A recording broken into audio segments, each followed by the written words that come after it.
जय विद्यार्थी मित्रांनो, आपल्या द श्री अकॅडमीच्या यूट्यूब चॅनलवरती सगळ्यांचं स्वागत आहे। आणि मित्रांनो, हा व्हिडिओ तुमच्यासाठी खूप महत्त्वाचा ठरणार आहे, कारण तुम्ही जर पोलीस भरती करत असाल तर आपल्या चॅनलला सबस्क्राइब आणि आपल्या मित्रांपर्यंत शेअर करायचे।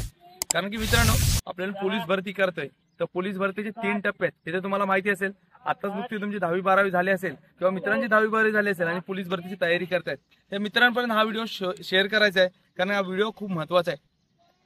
पोलीस भरतीचे 3 टप्पे आहेत। 3 टप्प्यामध्ये पहिला जो टप्पा आहे तो आपला मैदानी ग्राउंड प्रॅक्टिस, ग्राउंडची चाचणी जी असणार आहे।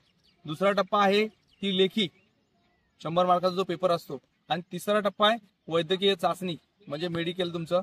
हे 3 टप्पे आहेत। तर सगळ्यात महत्त्वाचं आपण सुरुवात करतोय तर आपल्या पहिल्या टप्प्यामध्ये नेमकं काय आहे।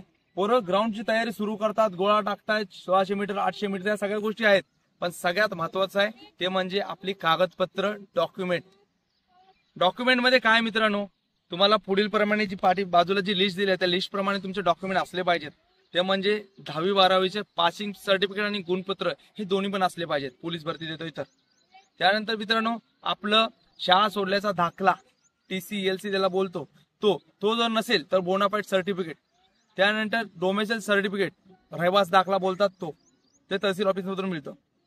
चौथा, आपली तुमची कोणतीही कास्ट असेल, कास्ट सर्टिफिकेट, OBC जर असाल तर नॉन क्रिमिनल आत्ताच काढून ठेवा, कारण भरतीच्या वेळेस धावपळ करतात आणि आपले डॉक्युमेंट वेळेवरती येत नाहीत, त्यासाठी ही डॉक्युमेंट आत्तापासूनच काढून घ्यायचे। त्यानंतर डोमेसाइल नंतर तुम्ही कुठल्याही स्पोर्ट्स कोट्यामधून असाल किंवा अन्य कुठली तुमची जर वेगळी जर कास्ट असेल ते सगळं, आणि आधार कार्ड लागणार आहे। आणि मित्रांनो, तुमच्या ह्या डॉक्युमेंट मधून कुठलेही डॉक्युमेंट मध्ये जर नावाचं करेक्शन असेल तर आत्ताच ते नावाचं काही करेक्शन करायचंय। जर तुम्हाला काही शंका असेल तर कमेंट नक्की करा।